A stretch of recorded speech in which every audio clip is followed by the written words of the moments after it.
سلام كمي صنحو كبرات تخاتلت نلام ربع مشت 19 نحاسة 2026 زتدالو حدش زيناتات حيزالكم قريب اللخو مكتتالكم يعدم فلما كندبتاتو መንግስቲ ክልል ትግራይ ብዛዕባ ኣብ ትግራይ ዝካየድ ዘሎ ደብዳብ ድሮንን ምስ መንግስቲ ፌደራል ዝካየድ ዘሎ ዘተ ዝምልከት ሎሚ ናይ ምሸት ዘውፅኦ መግለፂ ዝምልከትን መንግስቲ ኣሜሪካ ንኢትዮጵያን ሂቦ ዝነበረ ናይ ዕቁባ መሰል ከም ዘለዓሎ ከም ዝተገለጸን ዘመነ ካሴ ብዛዕባ ጽምዶን ሕብረት ምስ ካልኦት ብሄራት ዝምልከት ሎሚ ዝሃቦ መግለጽን ፕሬዝዳንት አሜሪካ ዶናልድ ትራምፕ ንደቡብ ኮርያ ያኣኽለክ ይብል ከም ዘሎን ዝብሉን ካልእን ዝሕበር ዘርዘር ዜናታት ሒዝናልኩም ቀሪብና ኣለና ንቻናልና ሰብስክራይብ ብምግባር ክሳብ መወዳእታ ክትከታተሉና ብኽብሪ ንዕድመኩም ፕሬዝዳንት አሜሪካ ዶናልድ ትራምፕ ንደቡብ ኮርያ ያኣኽላ ይብል ከም ዘሎ ተገሊጹ ፕሬዝዳንት አሜሪካ ዶናልድ ትራምፕ ናይ አሜሪካ ናይ ምክልኻል ሓይሊ ፔንታጎን ዓመታዊ ምስ ደቡብ ኮርያ ዘካየዶ ዝነበረ ሓበራዊ ወተሃደራዊ ልምምድ ከጉድሎ ትእዛዝ ኣሕሊፉ ከም ዘሎ ተሓቢሩ ደቡብ ኮርያ ኣብ ኩናት ኢራን ኣብ ጎኒ ኣሜሪካ ክትከውን ብዘይ ምኽኣላ እቲ ኣብ መንጎ ክልቲአን ሃገራት ዝጸንሐ ርክባት ከዝሕትል ይግደድ ከም ዘሎ ዝሕብር እቲ ፕሬዝዳንት እቲ ሓበራዊ ወተሃደራዊ ልምምድ ክጎድል ወሳኒ ምዃኑ ገሊጹ ኣሎ ፕሬዝዳንት አሜሪካ ዶናልድ ትራምፕ ኣብ ማሕበራዊ መራኸብታት ኣብ ዝሓፈ ጽሑፍ ዓመታዊ ምስ ደቡብ ኮርያ ዝካየድ ልምምድ ከቢድ ወጻኢታት ዝሓትት ጥራይ ዘይኮነ ነታ ጎረቤት ሃገር ሰሜን ኮርያ እውን ኣንጻር ኣሜሪካ መትከል ክትሕዝ ዘገደደ ከም ዝኾነ እውን ገሊጹ ንጸሓፈ ውግእ ፔተር ገስት ነቲ ሓበራዊ ወተሃደራዊ ልምምድ ብዓብኡ ክቕንሶ መምርሒ ሂበዮ ኣለኹ ክብል ጸሓፈ ትራምፕ ወሲኹ እውን ኣብ ዝቐረበ እዋን ንፕሬዝዳንት ደቡብ ኮርያ ኢራን ኒኩለር ከይትሕዝ ኣብ ዝግበር ዘሎ ስጉምቲ ክትሳተፉ ዲኹም ኢሉ ከም ዝሓተቶ እቲ ፕሬዝዳንት ኣይፋሊሉ ከም ዝመለሰሉ እውን ኣብቲ ጽሑፍ ኣስፊሩ ኣሎ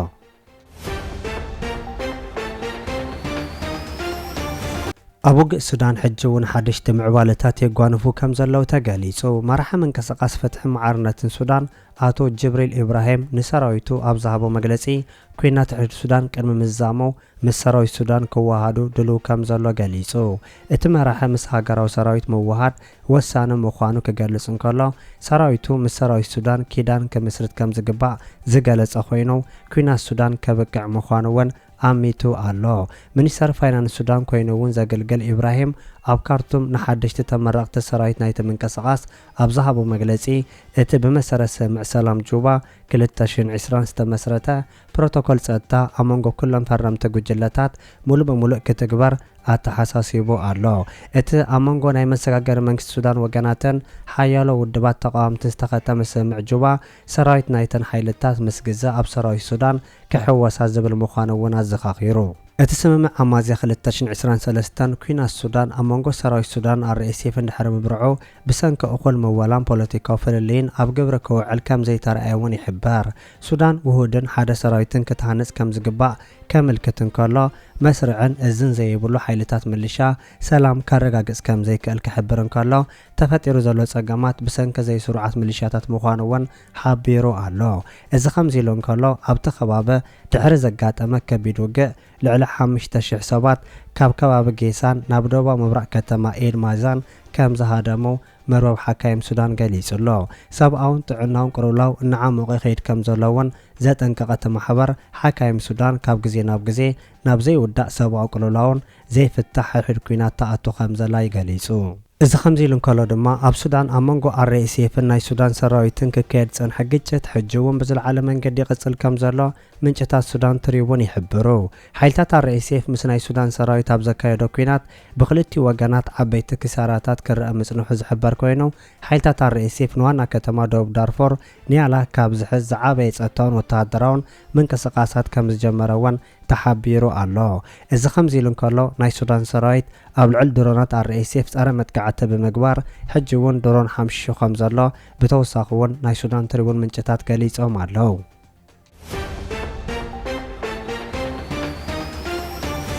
ቤት ፍርዲ ኣሜሪካ ምምሕዳር ዶናልድ ትራምፕ ን5000 ኢትዮጵያን ዝሃቦ ግዝያዊ ሓለዋ ከልዕሎ ፈቂዱ ፌደራላዊ ቤት ፍርዲ ኣሜሪካ ምምሕዳር ፕሬዝዳንት ዶናልድ ትራምፕ ነቲ ልዕሊ 5000 ኢትዮጵያን ኣብታ ሃገር ክነብሮን ክሰርሑን ዘኽእሎም ሕጋዊ ሓለዋታት ክቋረጽ ስልጣን ሂቡ ዳኛ ቤት ፍርዲ ቦስተን ብራያን መርፌ ንሚኒስተር ድሕነት ሃገር ኣሜሪካ ነቲ ንዜጋታት ዝተወሰነ ሃገራት ዝወሃብ ግዝያዊ ኩነታት ሓለዋ ከበቅዕ ዘኽእል ዝነበረ ቋሚ ትእዛዝ ኣልዒሉ ላዕለዋይ ቤት ፍርዲ ኣሜሪካ ኣብ ሰነ ብዝሃቦ ውሳነ ምምሕዳር ትራምፕ ካብ ሃይትን ሶርያን ንዝመፁ ኣሽሓት ሰባት ዝተውሃቦ ተመሳሳሊ ሓለዋታት ክቋረፅ ድሕሪ ምቕያዱ እዩ ነዚ ተመሳሳሊ ውሳነ ዝወሃብ ዘሎ። ላዕለዋይ ቤት ፍርዲ ብ6 ደገፍ 3 ተቃውሞ ድምፂ ብምሃቡ እዩ ነዚ ውሳነ ሕሊፉ ዘሎ። እቲ ንኢትዮጵያ ዝተውሃበ ግዝያዊ ሓለዋ ምቁራፁ ኣብ ብዙሓት ኢትዮጵያን ንመሰል ኣፍሪካውያን ስደተኛታት ዝቃለሱ ተጣበቕቲ ጉጅለታት ቁጥዕ ፈጢሩ ዘሎ ኮይኑ ብፍላይ ከዓ ንመሰል ኣፍሪካውያን ኣብ ኣሜሪካ ዝከላኸል ኣፍሪካን ኮሚኒቲ ቱጌዘር ዝተባሃለ ማሕበር ተጣባቂ ሰብኣዊ መሰላት ተማልሶልስ ነዚ ኣመልኪቱ ኣብ ዘውፅኦ መግለፂ በቲ ዝተውሃበ ውሳነ ዘይዕግበቱ ገሊጹ ኣሎ። ኣብ ኢትዮጵያ ዘሎ ቅልውላው ቀጻልዩ እዚ ውሳነ እዚ ድማ ንህይወት ኣብ ኣሜሪካ ዝነብሩ ኣሽሓት ኢትዮጵያውያን ኣብ ከቢድ ሓደጋ ዘእትዩ ትብል ምክትል ዳይሬክተር ፖሊስን ጥብቅናን እቲ ጉጅለ ዲያና ካናቱ።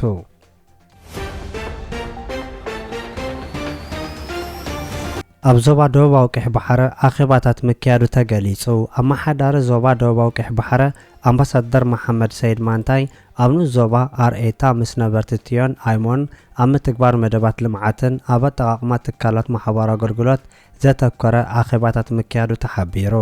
ኣምባሳደር መሐመድ ሰይድ ብዛዕባ ፖሊሲ ልምዓት መንግስቲ ኤርትራ መብርሂ ኣብ ዝሃቦ መግለጺ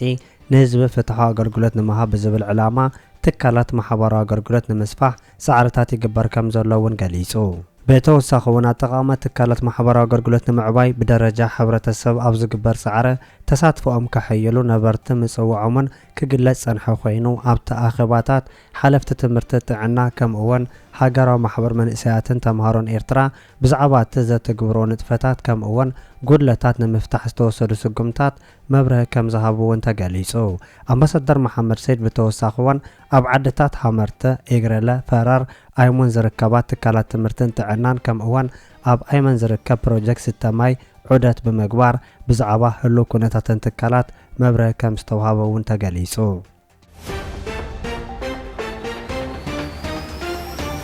ሓላፊ ዕጡቅ ጉጅለ ፋኖ ዘመነ ካሴ መግለፂ ከም ዝሃበ ተገሊጹ። ኣብ ቃልሲ ኣምሓራ ኣንጻር ፌደራል መንግስቲ ኢትዮጵያ ልዑል ኢድ ከም ዘለዎ ዝግለጽ ዘመነ ካሴ ኣብ ክልል ኣምሓራ ዝጸንሐ ናይ ፋኖ ምንቅስቓስ ሓቢሩ ሓደ ኪዳን ፈጢሩ ከም ዘሎ ገሊጹ። እቲ ኣዛዚ ምስ ኣብለተ ምስ ዝተባህለ ናይ ሲውዝ ጋዜጣ ኣብ ዘካየዶ ቃለ ምሕተት ምስቶም ኣብ ሸዋ ጎንደር ወሎ ዝርከቡ ፋኖታት ጥምረት ከም ዘሎ ክገልጽ እንከሎ ኣብ ናይ ኦሮሚያ ወለጋ ዘለዉ ሓይልታት እውን ስሙር ግንባር ፈጢሮም ከም ዘለዉ ሓቢሩ። ካብ ናይ ኣምሓራ ሓይልታት ሓሊፎ ምስ ሓይልታት ትግራይ፣ ጉሙዝ፣ በርታ፣ ኦሮሞን ሶማልን ርክባት ከም ዝጸንሖ ሓባራዊ ወተሃደራዊ ኪዳን ከምስርቱ ከም ዝኽእሉ ምግላጹ እውን ተሓቢሩ። ብኻልእ ዜና ድማ ኣብ ክልል ኣምሓራ ሓደሽቲ ሹመታት ከም ዝተዋህበ ተገሊጹ። ኣመሓዳሪ ክልል ኣምሓራ ኣቶ ኣረጋ ከበደ ኣዛዚ ተልእኾ ሕብረት ኣፍሪካ ኣብ ሶማልያ ዝነበረ ሌተናል ጀነራል ጸጋቡ ይልማ ሓድሽ ኮሚሽነር ፖሊስ ናይቲ ክልል ገይሩ ከም ሸሞ ኣብ ወግዓዊ ገጻት ፖሊሲ ተሓቢሩ። ጀነራል ጸጋቡ ይልማ ነቲ ንዓመትን መንፈቕን ንፖሊስ ክልል ኣምሓራ ዝመርሐ ኮሚሽነር ጀነራል ዘለኣለ መንግስቱ ተኪእዎ ከም ዘለዎን ምንጭታት ናይቲ ክልል ይሕብሩ። ክልል ኣምሓራ ኣብ ዘይርጉእ ፀጥታዊ ኩነታት ኣብ ዘለወሉ እዋን ሹመት ናይቲ ሌተናል ጀነራል ምምጽኡ ነቲ ኣብ መንጎ ሓይልታት ፌደራልን ዕጡቅ ጉጅለታትን ልዕሊ 3 ዓመታት ክካየድ ፀንሐ ግጭት ከዝሕሎ ከም ዝኽእል ዝጠቕሱ ወገናት እቲ ክልል ብሰንኪ ዘይእኹል ሓይሊ ፖሊስ ፀጥታ ሲኢኑ ከም ዘሎ እውን ይገልጹ። ጀነራል ጸጋቡ ኣብ ሚኒስተር ምክልኻል ኢትዮጵያ ኣብ ዝተፈላለዩ መዘነታት ሰርሐን ኣብ 2019 እውን ብኣህጉራዊ ደረጃ ምስ ናይ ሕብረት ኣፍሪካ ወገናት ናብ ሶማልያ ምእታውን ኣብታ ኣንጻር ኣልሸባብ ክካየድ ፀንሐ ቃልሲ ልዑል ተራ ከም ዘበርከተን ናይ ኢትዮጵያ ሚድያታት የቃልሓ ኣለዋ።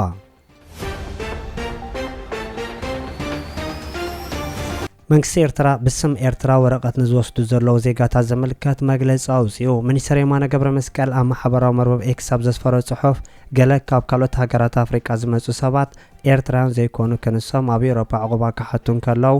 ኤርትራውያን ኢና ይብሉ ድሕሪ ምባል ካብ 50 ሚእታዊት ክሳብ 70 ሚእታዊት ኤርትራውያን ኢና ኢሎም ዕቁባ ዝሓቱ ብጭቡጥ ኤርትራ መበቀል ከም ዘይብሎም ገሊጹ ኣብ መስርሕ ሓተቱ ዕቁባ ኣብ ዓባይ ብሪጣንያን ኤሮፓን ኤርትራዊ ዜግነት ከም ዘለዎም ብሓሶት ዝምዝገቡ ሰባት ዝጠንቁ ሕልልኻተን ዓበይቲ ስጋኣታት ከም ዘሎን ጸንሐን ከም ዝኾነ ዘዘኻኸረ ኮይኑ እቲ ሚኒስተር ከምዚ ዓይነት ጥርዓናት ንሰብ ስልጣን ኢሚግሬሽን ጸገማት ከም ዝፈጠረ ብምግላጽ ኣብ ዜግነትን ጥርዓንን ዕቁባን ዝምልከቱ ፖሊሲታት እንደገና ክግምገሙ ጸዊዑ እዚ ከምዚ ኢሉ እንከሎ ድማ ኤምባሲ ኤርትራ ብሪጣንያ ኣየርላንድ ብዛዕባ እቲ ኤርትራዊ ተባሂሉ ዝቐርብ ዘሎ ዝተፈላለየ ጸብጻብ ተሪር መግለጺ ዝሃባ ኮይኑ ሎሚ 19 ናሓሰ 2026 ብሩክ ደሳለኝ ዝተባሃለ ውልቀ ሰብ ከም ዜጋ ኤርትራ ተመዝጊቡ ዝተመዝገበ መዝገብ ከም ዘየለ ኤምባሲ ኤርትራ ገሊጹ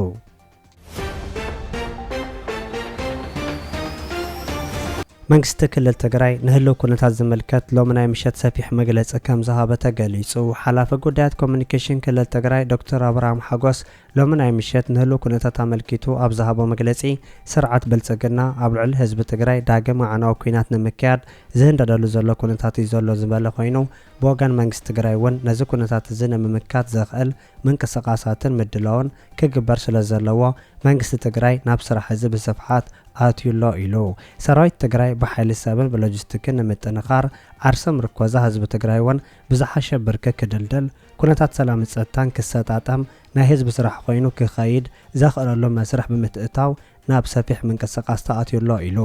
4 ናሓሰ 2018 ኣብ ዞባ ደቡብ ትግራይ ወረዳ ራያ ኣላማጣ መረዋ ኣብ ዝበሃል ቦታ 3 ግዜ ደብዳብ ድሮን ከም ዝተፈጸመ ዝገለጸ ዶክተር አብርሃም እቲ ደብዳብ ኣብ ልዕሊ ወተሃደራዊ ትሕዝቶታት ዘይኮነ ኣብ ልዕሊ ሲቪል ከም ዝኾነ ዝገለጸ ኮይኑ ኣብቲ ዝተፈጸመ መጥቃዕቲ ደብዳብ ድሮን ሓደ ሰብ ክመውት እንከሎ 4 ድማ ከም ዝቆሰሉ ገሊጹ ብተወሳኺ እውን ኣብ ተመሳሳሊ ወረዳ ኣብ ካልኦት ዝተፈላለዩ ቦታታት እውን ደብዳባት ድሮን ከበድቲ ብረትን ከም ዝተፈጸሙ ዝገለጸ ኮይኑ በቲ ደብዳብ ህይወት ሰብ ከም ዝሓለፈን መጉዳእቲ ኣካል እውን ከም ዝበጽሐ ገሊጹ 12 ናሓሰ 2018 ኣብ ዞባ ደቡብ ምብራቕ ወረዳ 70 እንደርታ ጣብያ ቀዳማይ ወያነ ቁሸት ዳንዴራ ኣብ ረፋድ ከባቢ ደብዳብ ድሮን ከም ዝተፈጸመን ዓጋ ምሸት ሰዓት 10 ፈረቓን ድማ አንቶኖቭ ነፋሪት ምስ ናይ ህዝቢ መመላለሲት ኣውሮፕላን ተኸልኪላ መጽያ ከም ዝደብደበ ዝገለጸ ኮይኑ እንተኾነ ግን በዚ ደብዳብ ዘጋጠመ ጉድኣት የለን ኢሉ ጀኖሳይደር ስርዓት ብልጽግና ኣብ ልዕሊ ህዝቢ ትግራይ ቁልዕ ኩናት ካብ ዝጅመር ነዊሕ ገይሩሎ ዝበለ ኮይኑ ቀስ በቐስ ኩናት እናወልዐ ኣብ ልዕልና መጥቃዕቲ እናፈጸመ ይኸይደሎ ዝበለ ዶክተር አብርሃም እቲ ዝተረፈ ጉዳይ ሰፊሕ ዝኾነ ዓብይ ኩናት እንተዘይኮይኑ እቲ ኩናት ተጀሚሩሎ ኢሉ ንዕርቀ ሰላም ድርድር ይካየደሎ መልእኽተኛታት ናብ ትግራይ መጽዮም መልእኽተኛታት ትግራይ ናብ ናይሮቢ ኸይዶም ብስልኪ ከም ዝበለ ትሕዝቶ ዘለዎ መልእኽቲ ተዘራሪቦም እናተባሃለ ዝዝረብ ዘሎ ብትግራይ ወገን ዘሎ ምድላው መኸተ ንኽዝሕልን ዘይጭበጥ ተስፋ ክትሓዝ ዝግበር ምንቅስቓስ ስለ ዝኾነ ሓሶት ምዃኑ ኩሉ ክፈልጦ ይግባእ ኢሉ